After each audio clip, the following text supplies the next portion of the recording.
Bartlow is a very small village. That's the key thing. We have only just over 100 residents, only 40 households. And I think the size and our remoteness from big communities are the key sort of reasons why we are what we are. We're about a mile and a bit from the village of Linton, which is pretty big, and about 11 miles from the city of Cambridge. In times gone by, we would have been an agricultural settlement with nothing much else. Agriculture has changed beyond recognition. As a result of that, we have fewer tenants and more people who own their own houses. But by and large, I think we're a pretty normal village. The church plays its part within that. Bartlow Hills, Roman hills, are very famous and much visited. We're a little bit, in a very small way, a little bit of a tourist destination. People walk through this churchyard to come to the hills. So the church gets a lot of visits. You're in it here. It's a much loved and very important ancient building. Our wall paintings, which are medieval, are probably our finest, our most characteristic element. We have a round tower. There are not many parishes with round towers. I think only 2 in Cambridgeshire. We've got bells, which I ring every Sunday, and those 3 bells were hung together in 1440, and that's a unique situation that nobody's done anything to change our 3 bells, of which I can play 3 blind mice anytime anyone wants to hear it. Being so small, I always know when a house is changing hands. As a new family or new resident arrives, we dust down our welcome booklet, update it, and after a day or 2, I knock on the door. I try to wait until there's somebody in so I can say hello and deliver the document to them. At that point, we back off and leave them alone for a little while. It's trying to be helpful, frankly. I mean, it's a welcome. It's a reason to knock on the door. I find it quite uncomfortable just to brazenly arrive in a house, but it's a little bit more so if you've got a prop, something to deliver. The document is intended just to be useful as well as welcoming. So it's got things like dustbin day, things that you would want straight away, name of the local milkman, so there are some very practical things which I always feel people ought to have the benefit of from the outset. Of course, there's a section on the church.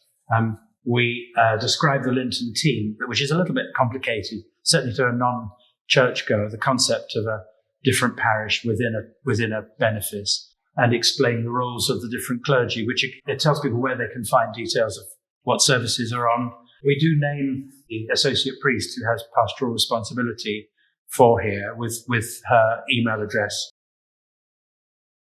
It's really very little work, to be honest. It's not a very complicated document, and I do nothing about it at all until there's a newcomer in my sights, and I dust it down.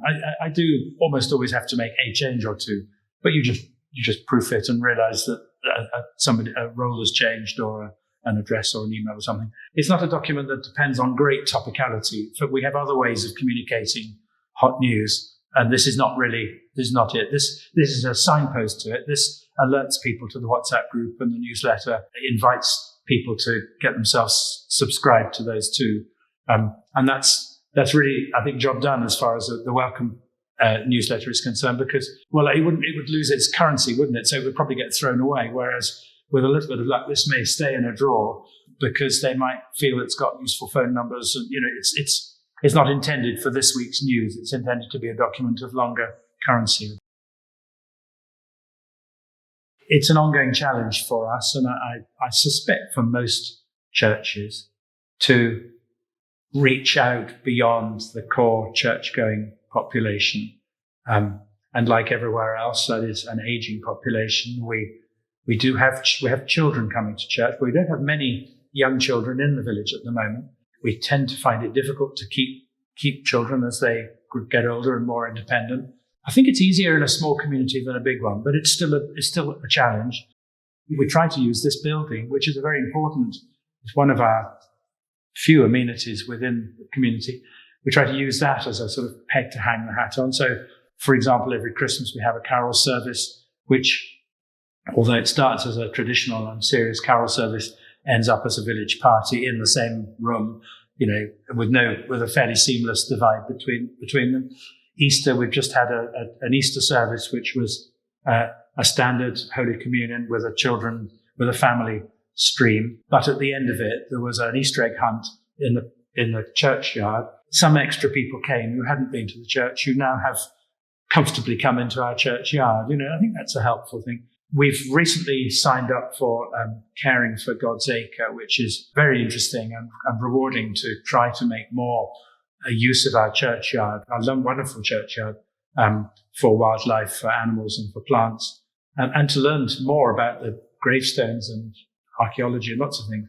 We seem to be making a bit of a success of including people who've got nothing to do with our church at all, our church community at all, in tracking the wildlife that comes, in drawing the plan that is required for us to get the accreditation, in helping me to cut the grass every couple of months. So we're getting engagement of a sort. It's slightly cheating because it's engagement in cutting grass or drawing a plan rather than coming into the church. But at least there's a familiarity and a comfort with the church building and its grounds as a result of that. But I'm sorry, I wouldn't dream of claiming to have cracked it, but merely that perhaps those bridges are a little bit more easily crossed now than they were. The welcoming booklet, which prominently refers to the church and what goes on within it, correctly describes the church as part of the community. And it certainly leaves people in no doubt about what's going on within the church, so that there is the welcome for them if they want it. I would advise involving people more than just the church community, so that it's a broad-ranging booklet. I think something that comes only from the church and is only about the church will it'll be just as welcoming, but may not feel as relevant to a wider community. No one can look at ours and find it all irrelevant to them. So involve other people. Don't allow it to be too topical, because things do change. It's bad enough keeping this up to date. So don't put the date of the Christmas party in it, because that'll just be irrelevant in a minute. So probably don't spend too much money on it, I think would be my feeling, so that it's easy to throw away any surplus and easy to amend and keep it fresh. Actually, the most important thing about it is it gives me something to hold in my hand when I knock on the door of a stranger, and gives me the passport to return a week later, and make it my business to assimilate them, make sure that I would then personally invite them to the next event, and maybe encourage their neighbour to invite them to the next event, so that it's a tool really, but it's only that. And I don't think we should overplay the role of a piece of the document, save what it can achieve.